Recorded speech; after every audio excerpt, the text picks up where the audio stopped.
Hi there, I'm Larry Mishler and we're doing photography before digital. And we're doing this through Larry's lens.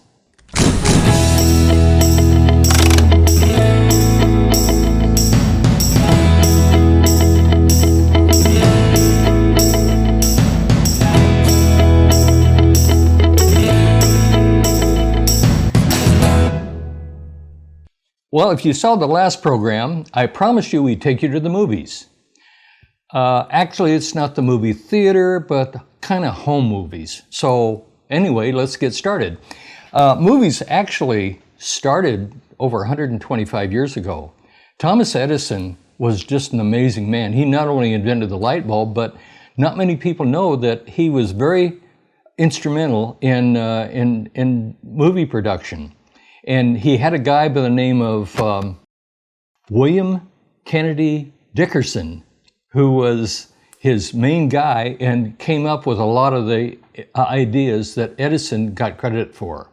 So Edison was just amazed with movies, and they made these little short movies that were maybe 2 or 3 minutes long. They put them in a box and ran a continuous film through there, and you'd pay a penny to go up and look inside the box and see something that they photographed moving. And Edison said, "I'm experimenting upon an instrument which does for the eye what the phonograph does for the ear, which is the recording and reproduction of things in motion." And up to this time, that hadn't been done.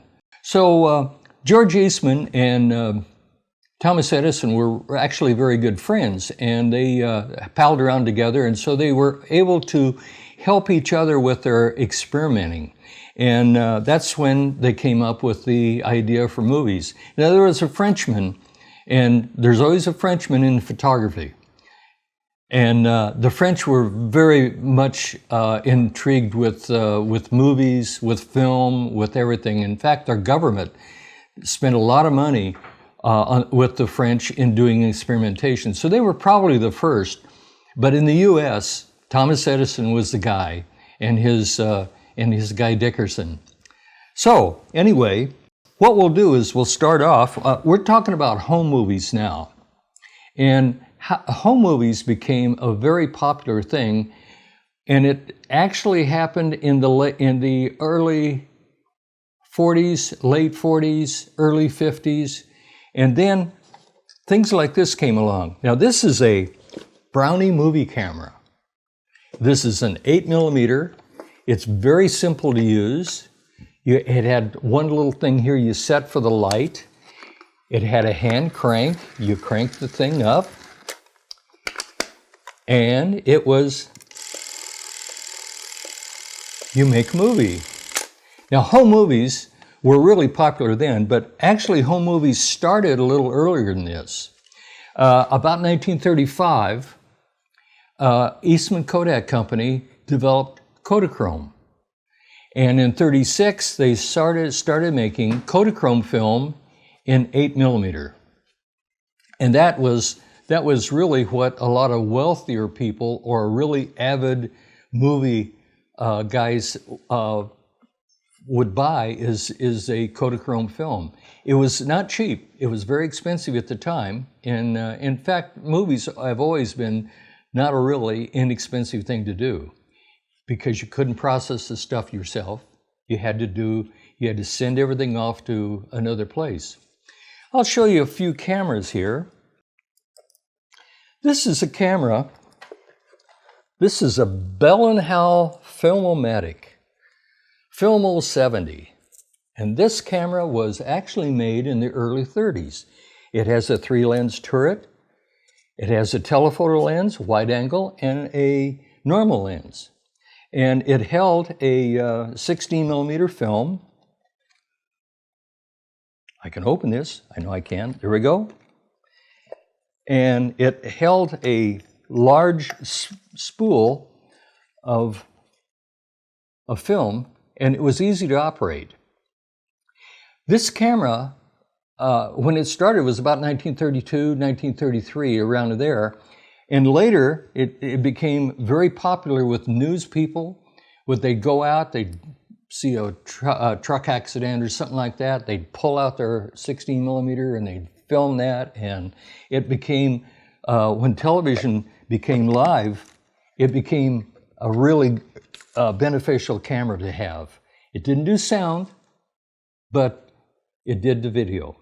It did the really good black and white and really good color. This camera here, this is really a nice camera. This was probably an early 50s camera, and this was given to me by a really dear friend of mine, Rosemary Anderson.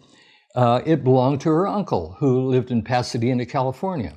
And along with that was a whole bunch of other films, and it's interesting to watch some of the early films in early California when it was really a different place. Okay, that's 16 millimeter. Most people didn't use 16 millimeter. Later on, other companies got into the business. This is a model A7. This is made by Keystone. And this was a very popular camera because it was quite a bit less money. I'm going to take it off the stand here and show you some of the problems that they had with this. It's a beautiful camera, shoots 16 millimeter, uses the same reel size as the other one, but it was much, much less expensive. The film was still very much expensive. It was very expensive to use too. One of the problems with this camera is, if you look here, the viewfinder is right in the center of the camera. And if you didn't use it a lot and realize that you have to have the hand strap on the bottom, some people would go and shoot it like this. They get their film back and everything was upside down. So that was one of the real problems with this camera. But it was a nice camera, but it made a lot of noise. It was not something you could do in secret.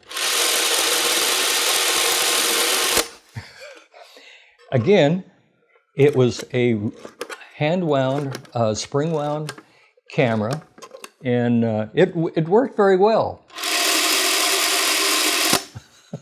And it also made a pretty good defense weapon. If anybody attacked you, you could hit them with it. Anyway, okay.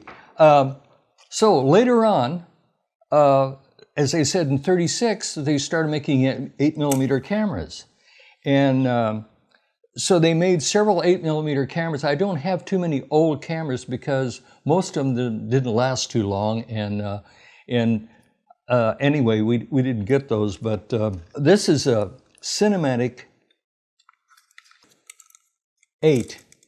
And this was this is early 50s.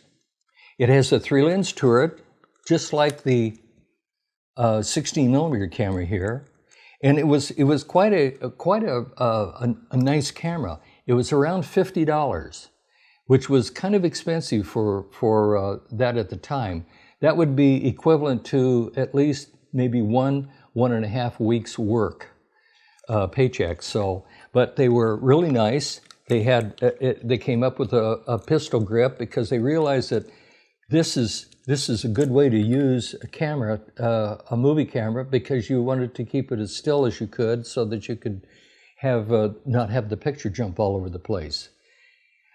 This particular camera also was a spring-wound camera. And in fact, all of the 8 millimeter cameras up to this time and up to up till about 1970 were spring-loaded. Here's a Pathé camera.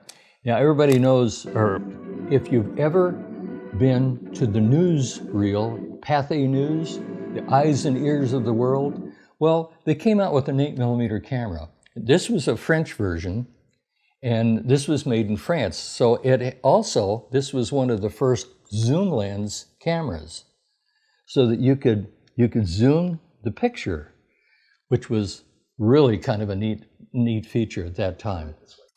Now, when I was at the camera shop, working for my dad, I remember I was about 16 years old, and I was selling movie cameras right and left. In fact, the first movie cameras we had, I have a picture here of the first Brownie movie camera. This is a nice little thing. This is what we started off with.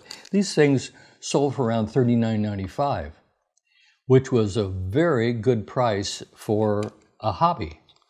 So what happened was I was selling a movie camera to somebody, and this old fella, he looked at me and he said, "Wow, you sure have a lot of experience with movie cameras." He said, "What kind of a camera do you have?"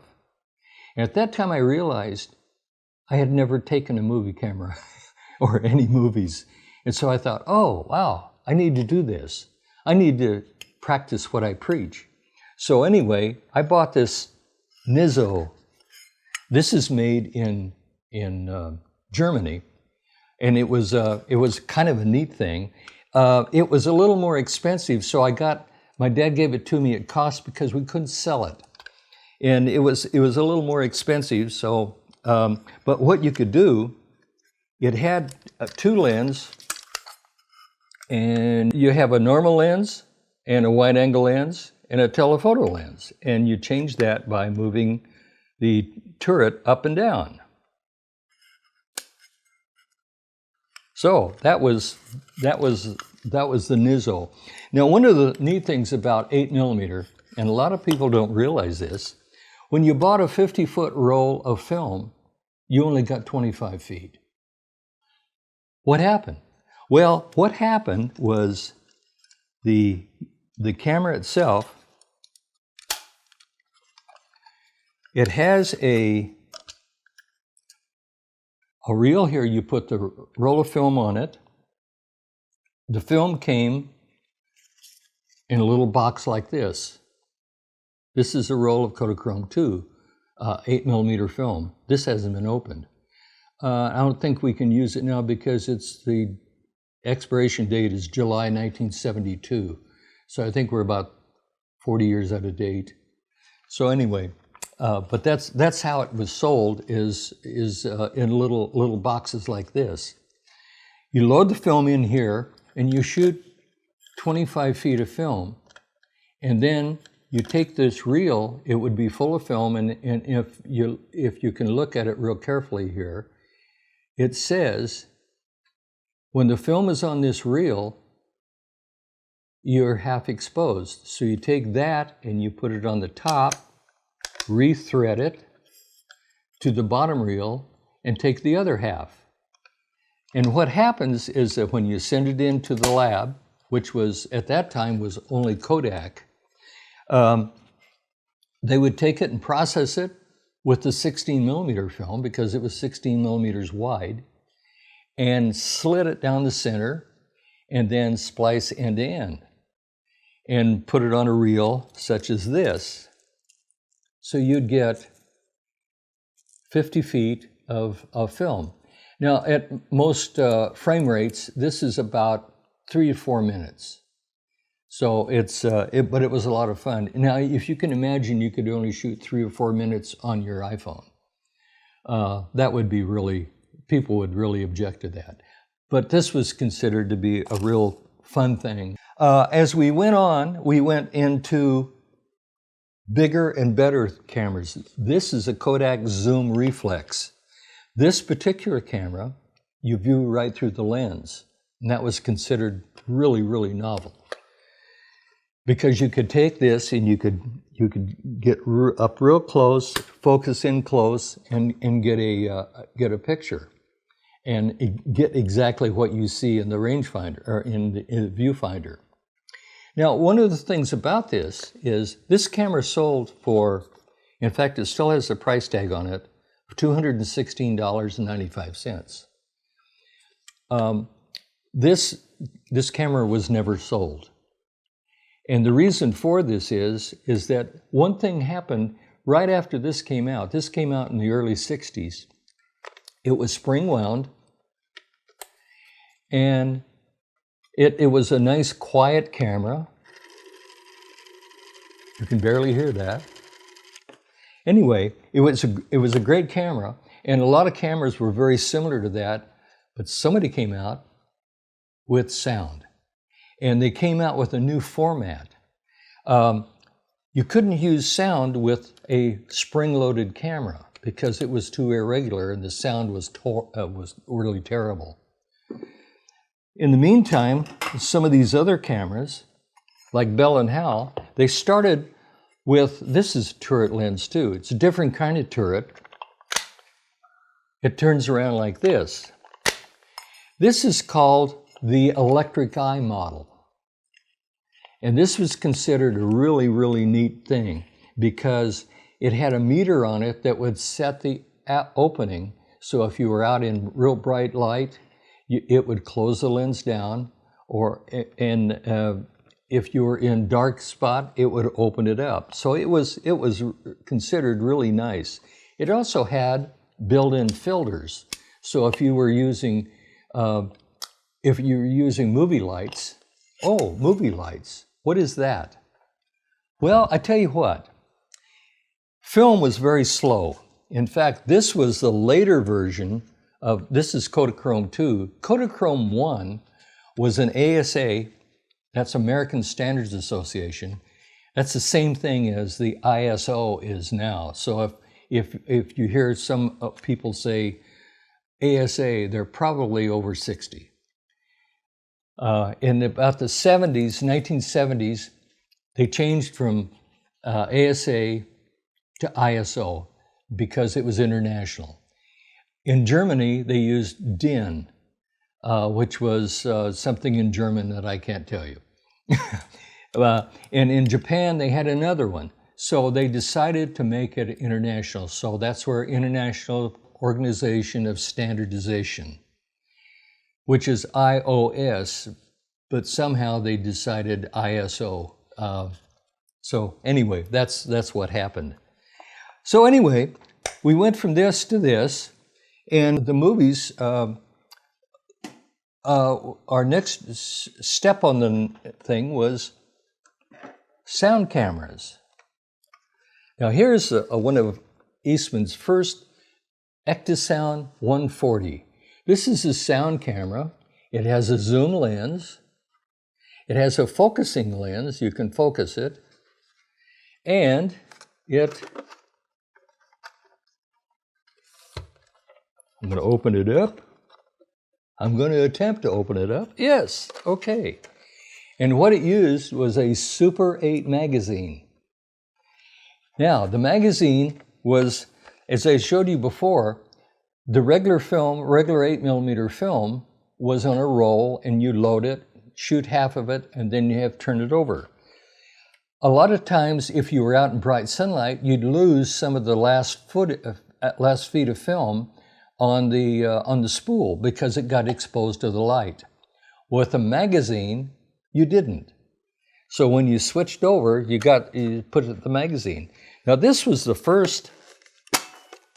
Notice that there is no winding lever, and that's because this was the first camera to come out with that had an electric drive, and the battery pack was here in the handle. And later on, this came with 2 microphones. The model that they made a little bit later, instead of having a microphone separate, it had the microphone built into the handle, which made it a lot easier to operate, and because you didn't have to hold one microphone. But these were also very popular cameras. But it also did another thing. It started with, oh, here you are. Anyway, this is one of the things. Now, you've probably seen the movie called Super 8. And the Super 8 camera came out, and it was different. It had a little different film. One of the things that was really nice about it is that, well, look, here's a film in the magazine. It was easy to load, but if you look at this real carefully, It's not 16 millimeters wide, it's 8 millimeters wide. So this was, you put the film in there, you buy 50 feet of Super 8 film, but this was easy to load. You could load this in 2 seconds, just like that. Whereas with the 8 millimeter, people would oftentimes get frustrated because if they didn't get it hooked on the reel right, they'd end up with a mess. And so this was really kind of neat. It had a collapsible handle. This is made by Bell & Howell, and this is called our MicroStar Z. And it was a very popular camera. Anyway, this is how Steven Spielberg started out, with a little camera like this, and who knows what will happen and when you start using one of these things. Okay, when we come right back, I'm going to show you the different kinds of film. Everybody has one of these, but before these, we had box cameras that had film.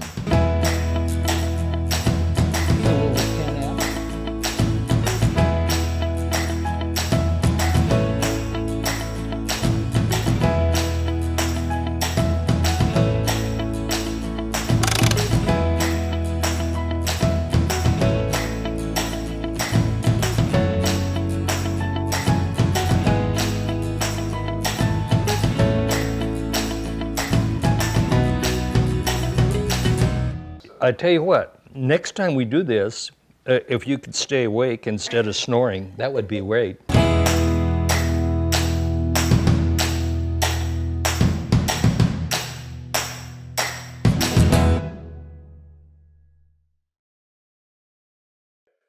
Hi, we're back, and I'm going to show you a whole bunch of different kinds of film and how it came about. 35 millimeter film was the first. Well, not really the first, but it was the most popular. In fact, up until just a few years with video, most films were done in 35 millimeter. There's also another format that's double this size, 70 millimeter. And that was especially handy when they did Cinerama and Panavision and that kind of thing, because it was a larger film size and it was a real crisp, wonderful image that it could project.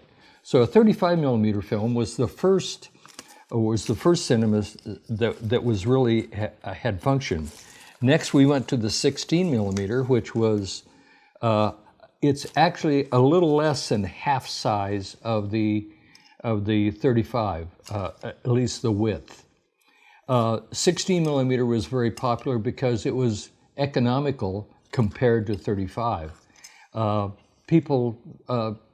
lot of people use the 35 millimeter or 16 millimeter movie cameras if they wanted to photograph their families and things like that. A lot of businesses used it.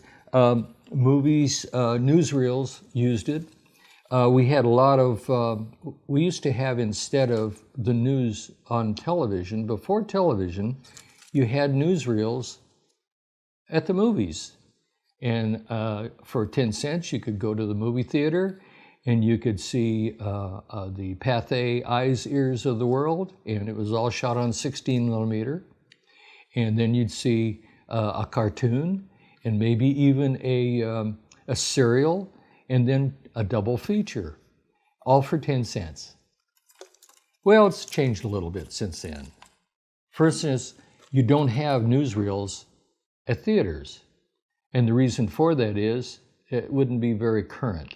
And that's what the other thing too, is that it took a while for them to process the film, edit it, get it into the theaters, all the theaters around the country. So when video came along, or when television came along, it became passe, and nobody used it anymore. Okay, we got 16 millimeter, we got 35, and then 8 millimeter. 8 millimeter was, as I said, came out in about 1936, the Kodachrome. And what you would do is you'd buy a roll of film, and it came in a box like, kind of like this right here. This is Kodachrome, Cine Cine Kodak Kodachrome, daylight type safety color film for 8mm cameras only. And this particular roll of film was 1950, developed before September 1951. So it was sold in a box like this. You use it, and then you would send it back to Kodak. Or you'd either buy a bag, that you could put the thing in and send it to Kodak, and they would send it back to you. Or you could take it to your camera store, and for $1.85, I believe it was at the time, you could have your film processed. And it would come back in 2 or 3 days, and then show it on your projector. In the late 50s, the antitrust part of the government claimed that Kodak's use of Kodachrome film was an antitrust violation, and that they were the only people that could process it. They were the only people that could sell the film. Nobody else could make Kodachrome film. And so what happened is that they had to break it up. And many processing labs sprung up around the country. One in Phoenix, Arizona Color. In fact, I worked at Arizona Color for about 2 years during this time. In fact, my dad, after he sold his camera shop, he worked at Arizona Color. But what you'd do is you'd buy one of these bags, you'd put your film in it and send it to them, and they'd send it back to you. And they had a Kodachrome processing lab. They had a place that you could have your color film, all the color lab. It was an all color lab. You could have Ektachrome and all the processes that were open then. And so everybody else got into it. This is first class. You have to send this into first class. This is 1960. First class charge here was 8 cents. So yeah, that was that was then, and this is now. So anyway, we had Kodachrome magazine film. I showed you the magazine camera. It came in a little larger box because the magazine itself was larger. And it went, you'd send it back to the company again, and they would send it back, process it, and send it back to you. And what they would do is they'd process it on the same machinery that the 16mm was. In fact, they would have it to where it was all spliced together on one of these master reels. Kodachrome was a continuous process, and it had a re-exposure for red and yellow. And it was a very involved process. I don't know, somebody with amazing chemist figured out how to do this, but it was a continuous process. So what they would do is they would take several customers' films, and they'd have what they call a twin check, and it would be stick to the film, and they'd put it on the envelope that it came out of. Now at Arizona Color, we hired a lot of blind people because they could work in the dark for hours and hours without getting fatigued and weirded out from the dark. One of the problems that we had one time was that the blind people didn't know when the lights were on. And they were loading film one time, and somebody walked through the light-tight door and said, "The lights are on."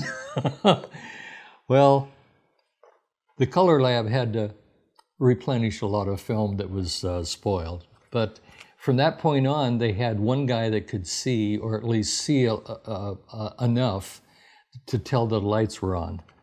But this again would go on large reels, and it would be spliced, all spliced on that. And then when they come out at the other end, it would be on a large master reel. and the 16 millimeter would be placed on a regular 16 millimeter reel, and leader placed on it and sent back to the customer. The 8 millimeter would be slit down the center and then spliced end to end, and then leader put on it. So it was an interesting process, and it was interesting to watch the girl that did this, the slitting and putting it together. The difference between the 16 millimeter and 8 millimeter film is that there's twice as many sprocket holes, and they did this mainly because they were afraid, well, first of all, it makes it a little more continuous for the 8 millimeter, makes it a little more stable image when it's being projected. The other thing is that they would never slit a 16 millimeter, because if you slit the 16 millimeter, you were done.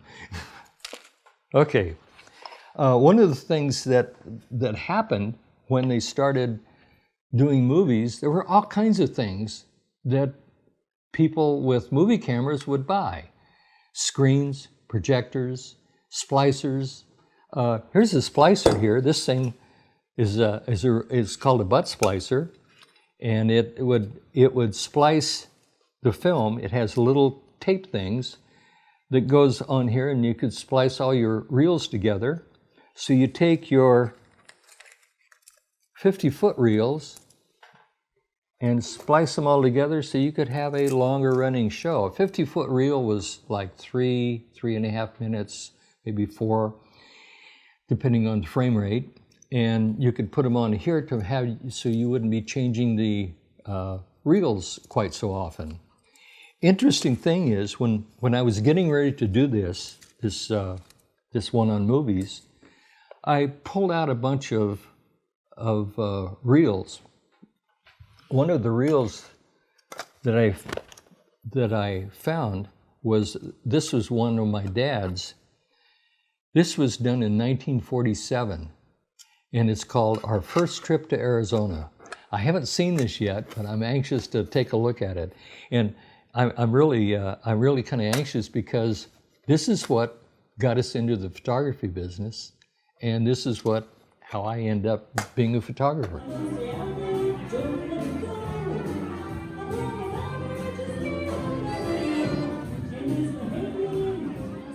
Okay, now what I'd like to do is take a little break, and I'll show you the kinds of projectors that we ended up with.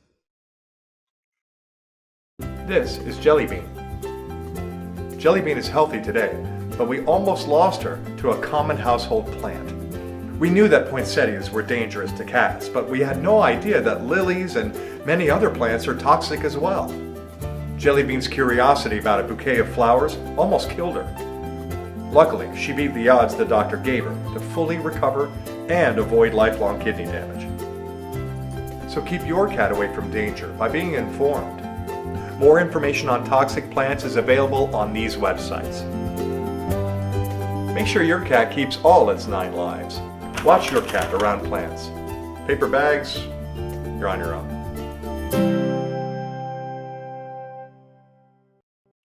Okay, well, as I said before, the movie industry, a home movie industry, became a thing where it was bigger than anybody ever realized. First of all, with splicers, I showed you a splicer.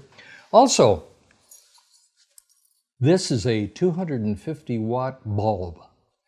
And I don't have the bar light, but what they had was a bar that mounted above your camera, or above your camera, and it had 4 of these lights in there, so you had 1,000 watts of light.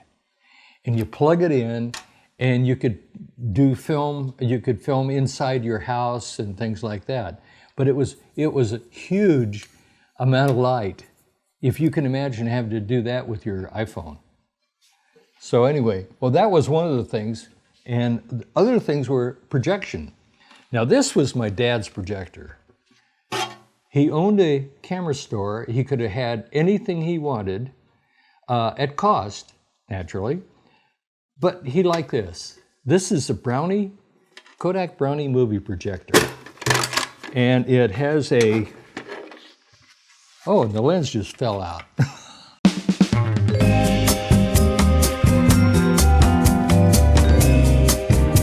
Okay, this little projector was very simple to operate. You take the film and you put it on the reel here, and you thread it through right here and onto a take-up reel. And that was all there was.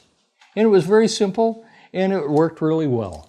The thing is, it only played one speed, but it also had a nice little thing here. Inside the lid was a portable screen. So you could sit this up and watch your movies without any big deal. Most people would buy a 30 by 40 screen. They were about $39 at the time. And it was a lot of, there were a lot of things that you could buy to go along with your movies.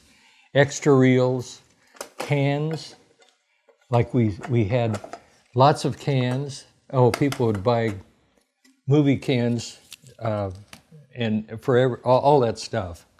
As it went on, I don't have too many projectors, mainly because they're big and I don't have any place to put them. This is a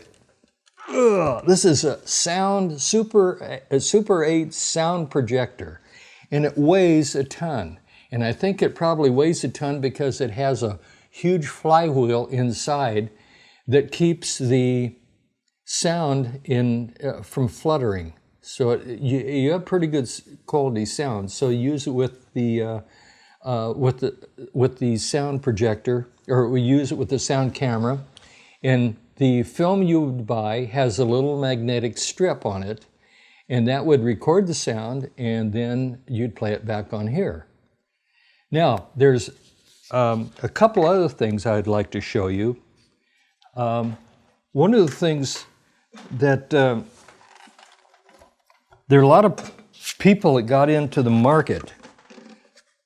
This is a Bell & Howell projector, and they became a little bit more sophisticated. This was about $49, and this was $89. But it had a metal case, a die-cast case. It had a place to store the reel, and it was a little bit more, a little fancier, a little nicer, and it had a very, very good image that it would project. These arms would come up like that, and that would be the way that you load the film here, the take-up spool here. That was the Bell & Howell. There were many companies that made projectors for 8mm. The next I'm going to show you is something that most of the people my age had when they were in school.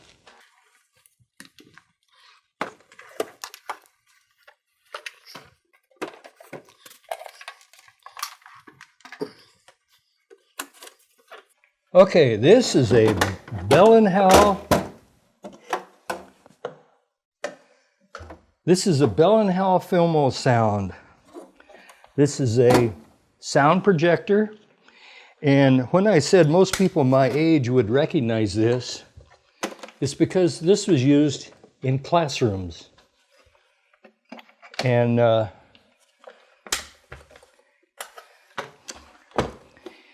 there were a lot of instructional films that would come from a film library, and these were usually mounted on a cart along with a screen that pulled down in front of the classroom, and they would use this. And this is a later model. This is probably 1970s version. But even during the war, the Second World War, they had a version that was made out of wood.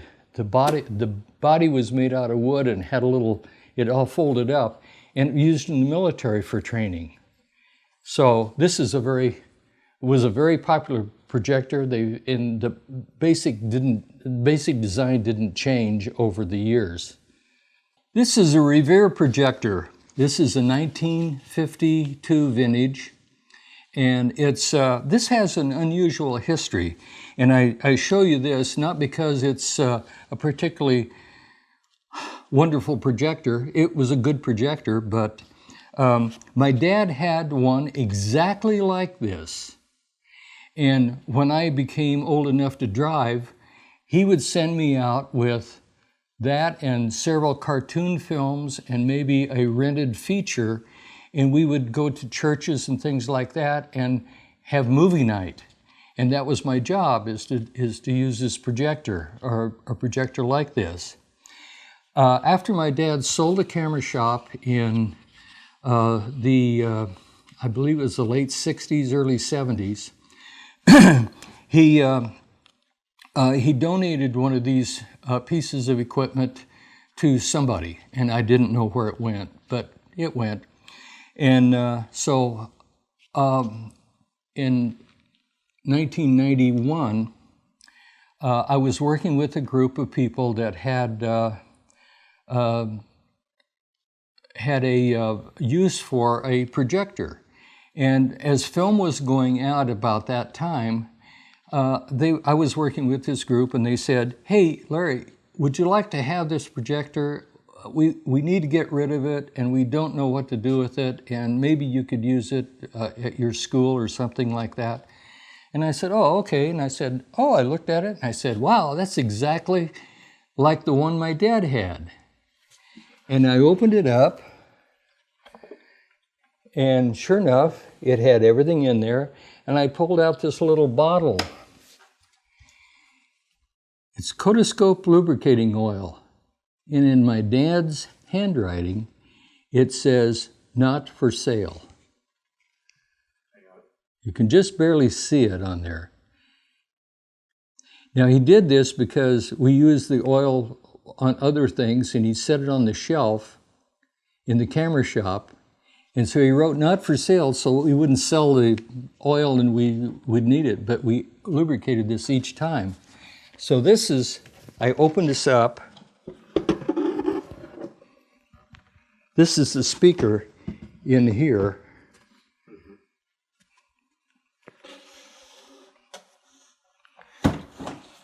So I ended up with the identical Revere projector that I had used when I was in high school and then. So that's one of the reasons why I've kept this. As you can see, the projectors and a lot of the movie equipment is extremely big. And unless you have a large place to keep it, it's very difficult. So anyway, this also, you could use small reels of film on this.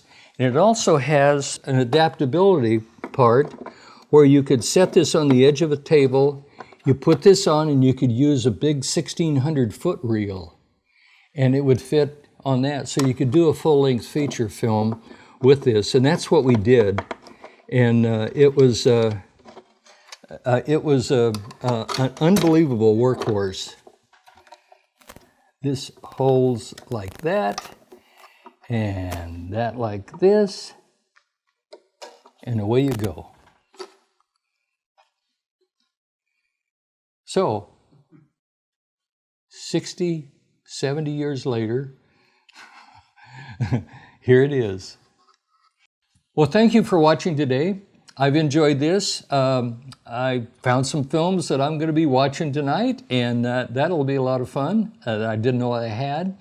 And so next time, we're going to be doing cameras that you probably never even realized that have been made, and some of them are really unusual things. So we're doing, again, photography before digital, and we're going to be doing this through Larry's lens. Thank you. So you're going to be watching some of these old ones from 1947? Yeah. Are they labeled? Oh, okay, there it is. First trip. Alma driving. Alma driving. I want to see that. Yeah.